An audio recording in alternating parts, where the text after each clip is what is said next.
Hello and welcome along to this week's Liverpool.com podcast. I am your host, Matt. Addison, Tom Beattie is with me once again, and it's been a little bit more difficult of a week for Liverpool. Obviously knocked out of the Champions League, losing at Wembley as well to Newcastle United. We're going to have a little bit of a look back on those two games, but more a look forward really to the summer in terms of what Arne Slot needs to do next. Before we get into the podcast, though, don't forget to get the best discount off your NordVPN plan. You can go to nordvpn.com/bloodred. Our link gives you 4 extra months on the 2-year plan. There's no risk with Nord's 30-day money-back guarantee, and the link with all of the information is on the podcast episode description box, which is below. Let's get stuck into it then, Tom. Obviously been a difficult couple of games for Liverpool. It's not gone the way that we wanted or expected, really. I think obviously the PSG game was always going to be difficult. The Newcastle game was going to be difficult, but I think Liverpool were rightly the favourites in that game. It's been tricky, hasn't it? It's not been the best week. Liverpool are still going to win the Premier League, so it's not a bad consolation. But how are you feeling after the last couple of games? Because it's not gone the way we thought. Yeah, I mean, it's been probably the toughest week, I think, under Arne Slot since he came in. And I think that he's still kind of on a learning arc, if you like. He's still kind of learning on the job a little bit. And I think that he's done so well, obviously, to succeed Jurgen Klopp in the hot seat and to come in and do what he's done, to give himself that 12-point advantage in the Premier League, obviously, isn't to be sniffed at.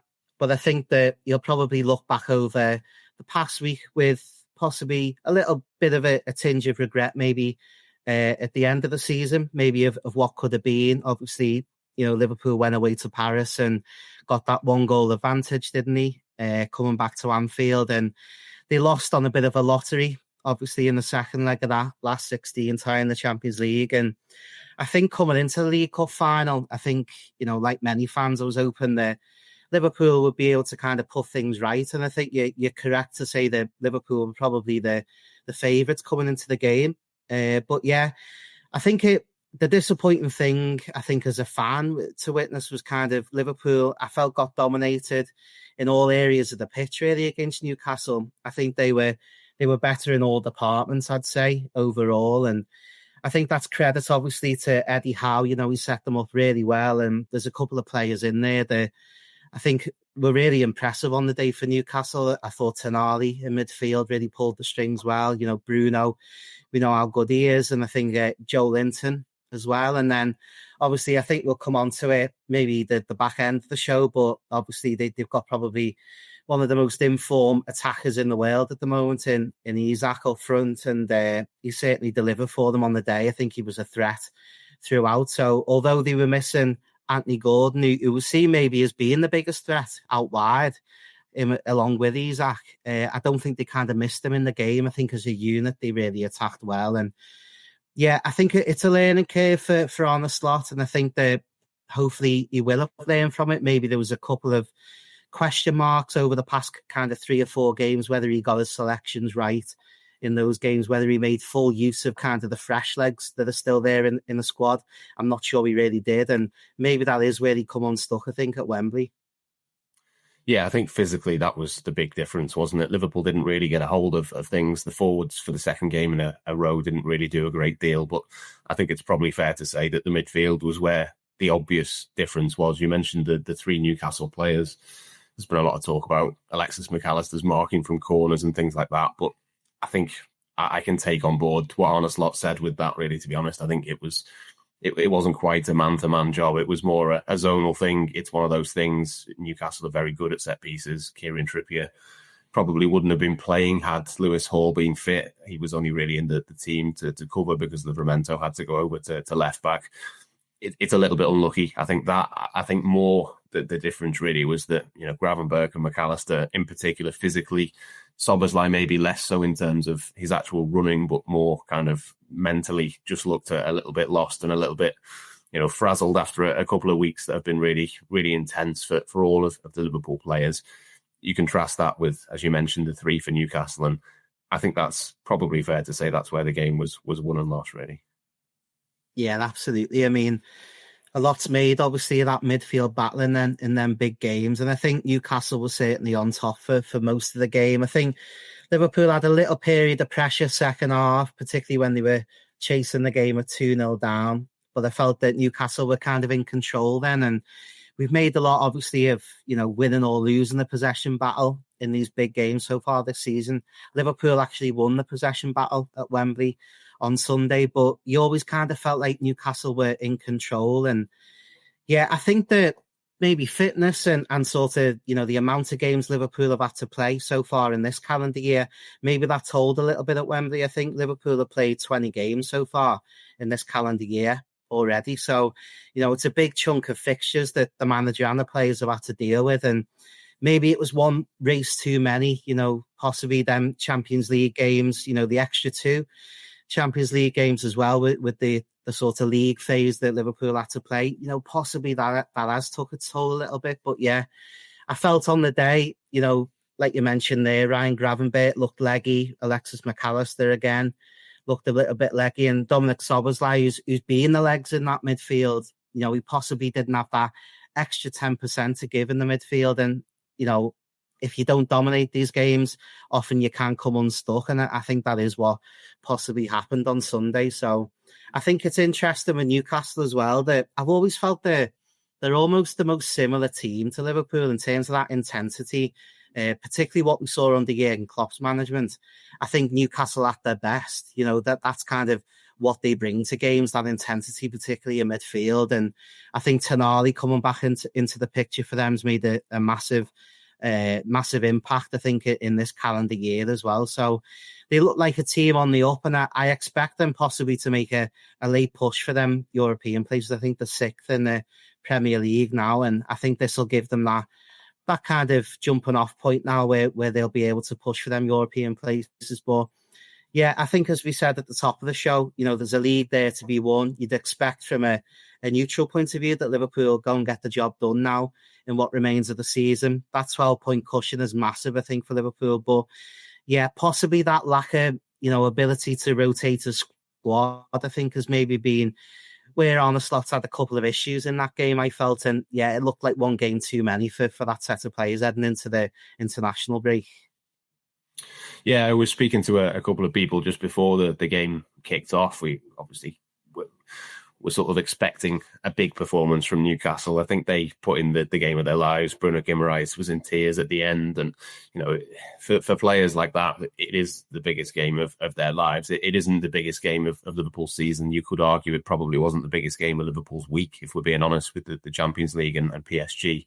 Obviously easy in hindsight to look at that and say, well, they lost, so that changes it. But certainly beforehand, the Champions League was a bigger priority for Liverpool. But you kind of knew that was going to be the case. You then expect Liverpool to have to match that. I expected them to have to weather an early storm, but they just weren't able to do that. And I think that the opening goal, comes at a bad time as well. If you can get through to half-time, maybe make 1 or 2 changes and come out the other side of that half-time break as a different team, maybe it could have been a little bit different. But it did certainly look like Liverpool were leggy.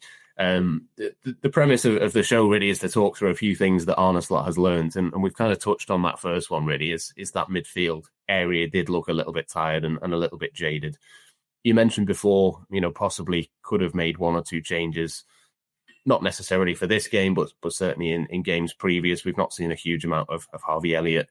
I know everybody loves Wataru Endo, but I'm just not quite sure that, Arne Slot is maybe on the same page in terms of bringing him in for the games that matter, for certainly starts. Even off the bench, we haven't seen a huge amount of him. So I think for me, one of the 5 things is definitely Liverpool need another midfielder in the summer. Would you go along with that? And if so, what kind of midfielder would it be? Would it be a Ryan Gravenberch alternative? Would it be someone that can play a little bit further forward, or maybe does it have to be someone that can do a little bit of both?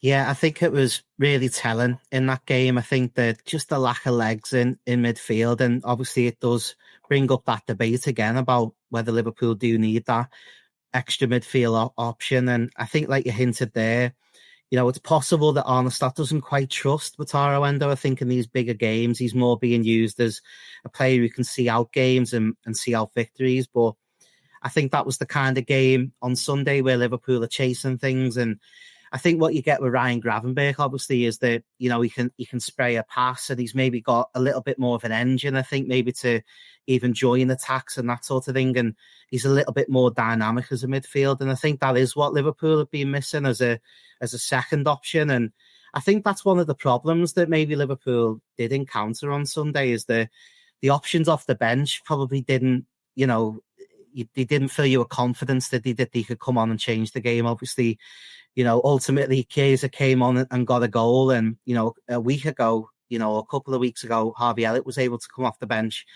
against PSG and obviously change the game there. But I think overall, you know, you'd be looking at that midfield position, wouldn't you, and saying that's kind of a glaring issue now, where, you know, maybe you've got them attacking options when everyone's fit, with Cody Gakpo coming off the bench. He didn't look, you know, 200. He didn't look 100%. Did he? He looked a little bit rusty. So I think, yeah, the midfield's maybe where the problem lies, I think, for Liverpool. And, you know, there was obviously that debate in January whether Liverpool should have gone and got a midfielder. And, you know, is there a tinge of regret now that, you know, possibly would that extra man have helped in these games? You know, it is possible to suggest that. And, you know, obviously it's easy to look back with hindsight, isn't it? But yeah, maybe that extra option, you know, kind of is where Liverpool came unstuck, I think, in the Newcastle game. And possibly that is why, you know, Liverpool look like they're running out of steam a little bit. And I think the international breaks come at a great time, you know, for Liverpool now. They can regroup,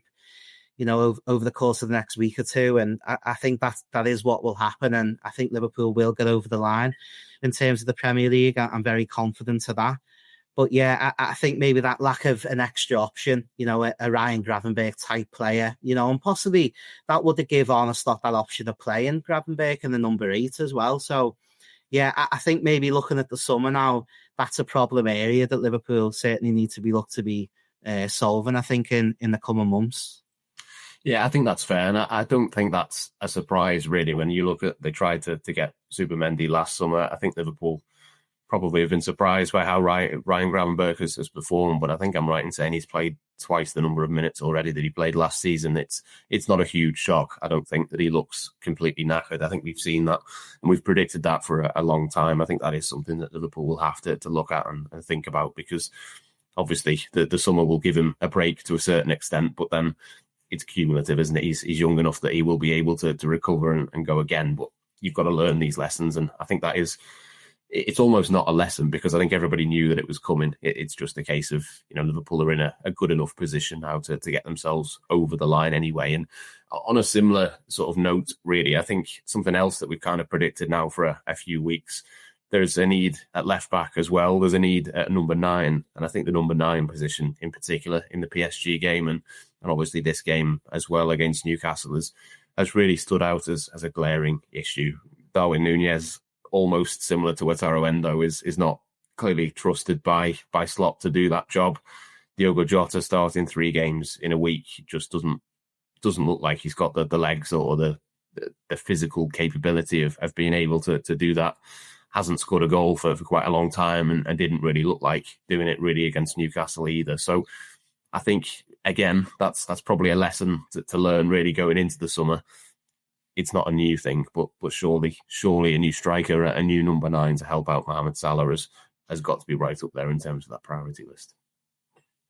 Yeah, absolutely. I mean, like you say, 3 games in a week for Diogo Jota from the start, and he looked really leggy, didn't he, against Newcastle? Didn't really offer much of a threat, and you're hoping with a centre forward, obviously in the modern game, that he's able to play kind of with his back to goal and bring your wide players into the game. But I don't think he was really able to do that. And obviously when Mohamed Salah was a little bit quiet on the day, I felt Luis Diaz after the first half was a little bit quiet as well. Yeah, I think that became a bit of a problem through that game. And like you touch upon there with the PSG game as well at home, you know, obviously Arne Slot had to bring on Darwin Núñez in that game, and I felt that, you know, after 10 or 20 minutes in that game, Núñez didn't really make an impact, did he? Moving into extra time and that sort of thing. And yeah, it just seems like a real problem position all of a sudden for Liverpool, we knew the warning signs were there. Obviously, Darwin Núñez has been at Liverpool for 3 years now. And I think maybe the issue with Diogo Jota is that fitness. And, second half of the season's been really frustrating for him, I can imagine. He's been on a little bit of a goal drought, really, hasn't he? And he hasn't really looked a threat as well in games. And, he does look a shadow of the player that he was in the first half of the season. And there's been a lot of, I think, expected of him because of how good the finisher he is in front of goal. But yeah, like you say, the comparisons are there maybe, particularly on the day when you see how good Alexander Isak was up top for Newcastle. They've invested a lot of money on him, getting him in from Real Sociedad. And yeah, I think that it's going to be very difficult to prize him out of St. James's Park, I think, in the summer. He's got a long-term contract there, and people have obviously speculated, but, it probably will take upwards of 150 million, you'd imagine, to get him out of Newcastle this summer. So that one looks kind of an unlikely avenue for Liverpool, doesn't it? And yeah, you look at the options in Europe now, and although Liverpool have got 2 recognised number 9s in Darwin Núñez and Diogo Jota, it just doesn't quite look like they're clicking for separate reasons to each other, but it just doesn't look like they're the answer. So you're hoping that the recruitment team in the background are maybe assessing their options and looking kind of at what's out there now, because I think that is an issue that needs sorting in the summer. And like you say, at left back, I think the manager, he had to rest Andy Robertson. Obviously, he's getting a little bit older. He had to rest him up against Southampton. Then he's had to go again in the PSG game and obviously the cup final there. And yeah, these are 2 problem areas, I think, for Liverpool now. We've known they were there for a while, but it just feels a little bit like the chickens have kind of come home to roost for Liverpool a little bit in this little period of the season. But yeah, Liverpool have got a massive advantage at kind of the top of the Premier League, and you do expect them now to go on and get the job done in that respect. But yeah, I think this past week has maybe told Arne Slot where he's maybe got to improve over the course of the summer now. Yeah, and I think that's exciting as well, isn't it? Because as we said many times, Liverpool are going to win the league, but you can still look at the midfield, probably needs one more quality option to just add into that mix. Left back and number 9 is even more glaring, I think, in terms of those are 2 obvious areas that you can just bring somebody in, whoever that might be. We've spoken about, Isak. There's been links with Julian Alvarez. There's obviously Milos Kerkez has been, put forward as an option for left back. I think if you were to get a quality left back option and a quality striker option, you could just put them straight into the Liverpool team and Liverpool would get even better. And this is a Liverpool team that's on track to hit close to 90 points. It probably won't need that many to win the league and get that confirmed, but it's going to win the majority of its final 9 games. It's going to be right up there in terms of points totals, not just in the last few years, but, throughout the Premier League era. This is a Liverpool team that is, performing to a high level already, but there is quite clearly some areas that you can improve even more. And, just to go back to the sort of more general attack rather than a number 9. I mean, you look at Luis Diaz, probably in the start of the season was more prolific than what he has been in the last few months. I think 13 goals it is for him. Between Jota and Núñez, I can't remember which way round it is, but one's got 7 and one's got 8. Cody Gakpo on 16. That's a respectable amount of goals, really, from a left winger from him. And obviously Mohamed Salah, by far and away, the top goal scorer with 32. I mean, you probably are looking at not just a striker, but potentially another forward to add into that as well. Obviously, Federico Chiesa is there as well, but we haven't seen a huge amount of him. I thought it was interesting that Jamie Carragher said over the weekend that, he wouldn't just sign a number 9. He'd probably look for a left winger as well. And I suppose it's slightly harder to make the argument, given that Liverpool are the top scorers in the league and they are going to go far in that competition. And they are really unfortunate they had to play PSG in the last 60 in the Champions League. I think if they'd have got Benfica, which was a 50-50 flip of a coin for that, they probably would have gone further. And maybe the conversation is a little bit different. Maybe even the Carabao Cup final would have gone differently if they had them rather than PSG. It does look like there is an opportunity. Maybe it's more an opportunity to improve on that left wing area rather than a necessity with a number 9. But listen, it's not something I'd be against. Is that something that you'd maybe start to think about looking at as well in this summer, even if that does suddenly start to look like a long list of players that you'd be looking at. Yeah, like you say, obviously the analysis from Jamie Carragher was we possibly will need two top level attackers this summer. And yeah, I think it was possible. It was quite an astute point in some ways. And I think, yeah, like you've referred to, Luis Diaz, I think maybe this sort of second half of the season, there's not been that level of performance there from him at times. And I was looking at the stats just before, and I think he's only got one in the Premier League so far in 2025. So that is obviously a concern. And, I think his wider record, I think he's got maybe 8 or 9 goals so far in the Premier League this season. But it does seem like a tale of two halves of the season for him a little bit. And he does kind of look a little bit frustrated in games at the moment that, possibly in that final third, he's not making that difference. And we saw that the PSG game as well. There was a couple of openings for him. His final pass, I think, maybe let him down. He was a little bit unlucky, I think, with sort of the penalty shout, possibly in the Newcastle game as well. You've obviously seen them given. It possibly was the right decision on the day, I'd say, from the referee. But, obviously on another day, maybe he's the hero. He gets Liverpool the penalty, and possibly it's a different story on the day there. But yeah, I think overall, it is a position, the way it kind of murmurs in the summer, wasn't it, with Anthony Gordon, whether Liverpool were going to test Newcastle with the PSR rules and that sort of thing. Obviously that story died down pretty quickly when Newcastle did get the business done. But, possibly if that kind of opportunity did come up in the summer, I wouldn't be 100% surprised if Liverpool were to look into that side of the market. And obviously, you look at the amount of goals Liverpool have scored, like you referenced before, but I think a massive chunk of them have obviously come through Mohamed Salah as well. And I think it's 27 goals for him in the Premier League so far this season. So he's far and away, the player kind of sharing the load in terms of them goals for Liverpool in that final third. And I think that's maybe a concern, heading into the summer now. We obviously don't know what the contract situation quite looks like with Mohamed Salah. You're hoping that he does sign on the dotted line, but, it is going to be a major, I think, debate. I think heading into the summer now of, hopefully he does sign a contract, but he has scored the lion's share of them goals, I think, so far this season. So either way, whether he stays or not, I think that is something that Liverpool have got to kind of look to improve upon. And yeah, them forward options, maybe other than Cody Gakpo, possibly haven't pulled the weight quite as much as what you would have wanted, particularly in the centre forward positions. I think there's been maybe a lack of goals there, and possibly that is something that Liverpool are going to have to address now heading into the summer months.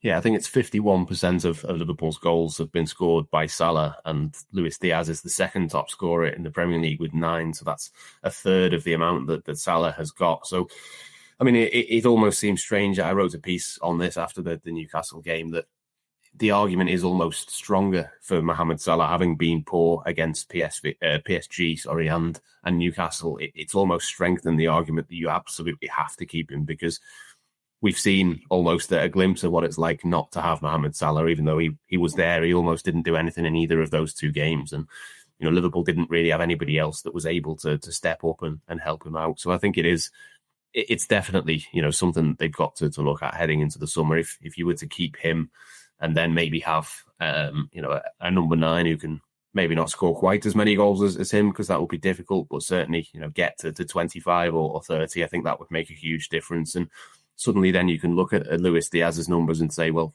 they're not quite as high, but it doesn't matter because you've got the other options who are scoring. Or, Cody Gakpo has been unlucky really to be injured in the last couple of weeks, like you said before, has been a million miles off it really in terms of what his true levels are. He just hasn't quite looked fit and has been forced to come back.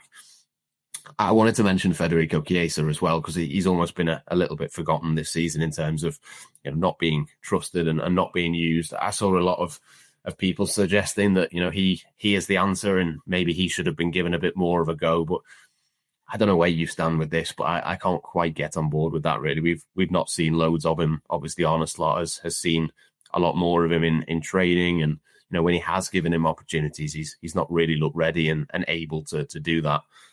I'm not saying you write him off. I think, possibly a summer of pre-season and maybe the start of the next season, he can, become a bit more of an option for Liverpool. But he almost, for me at least, he falls into the Endo category of, well, yes, you could have played him more, but it wouldn't necessarily have gone considerably better had that happened, because, it would have been a huge call to take Salah out of some big games and give Chiesa a go out of the blue. I mean, I kind of feel a little bit for Arne Slot, really, when he's being criticised for not using one or two of those players.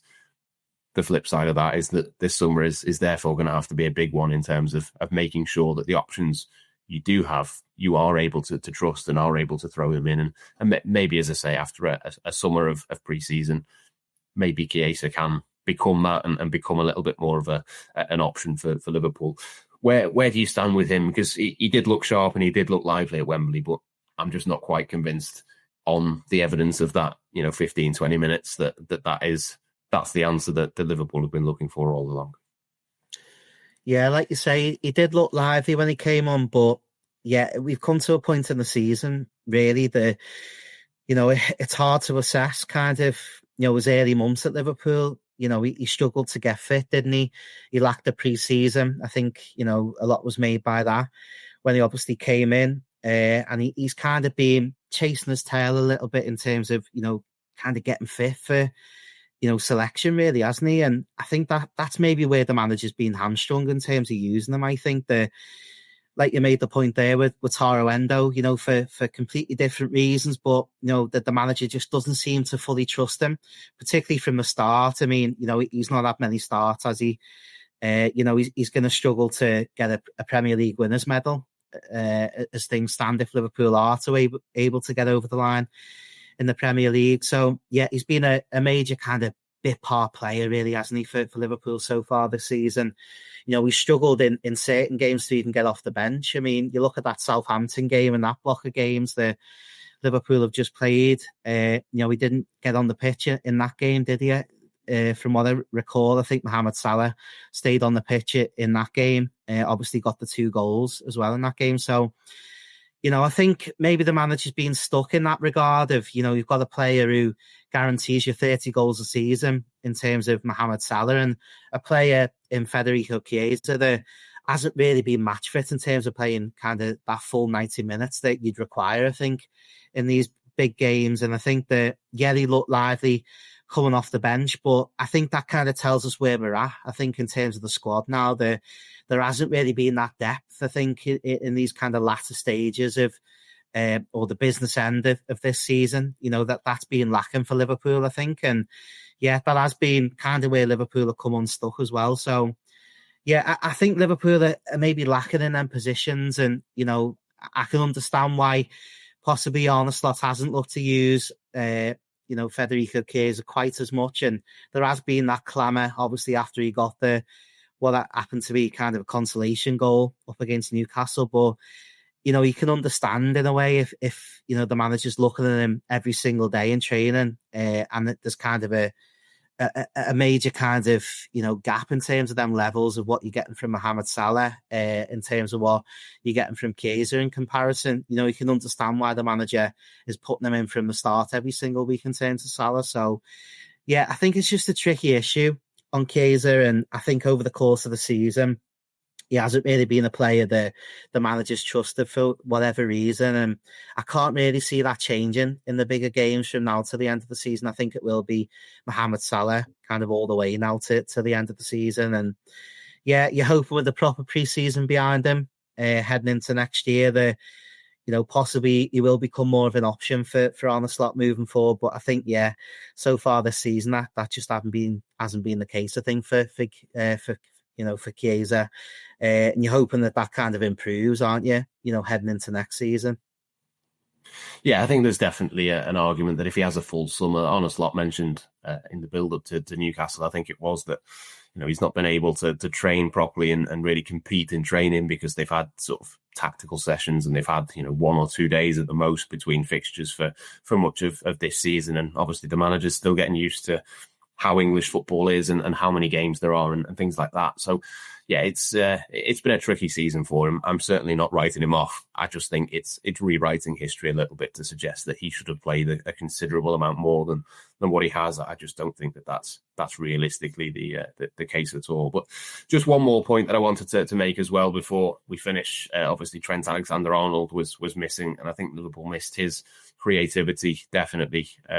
Obviously, Conor Bradley and Joe Gomez weren't there either, which wasn't hugely helpful. But I do think it's interesting when we speak about the contracts. I've heard a lot of people say, well, it's an obvious no-brainer that you sign Salah and Van Dijk up to extensions, but maybe Trent has been put forward by quite a lot of people as the one who you can maybe cope the easiest with losing. I think that is a sentiment that a lot of people have kind of pointed towards, really. Possibly that's because it kind of feels a bit like he's the most likely to leave. Maybe it's a bit protectionist almost from Liverpool fans to kind of talk themselves into it. But I do think Liverpool really lacked his creativity at Wembley.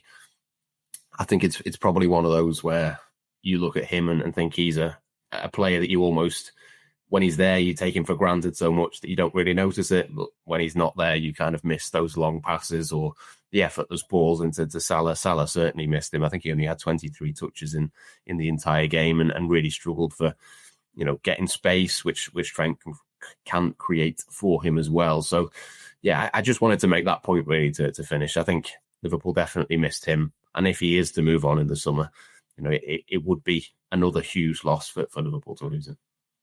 Yeah, definitely.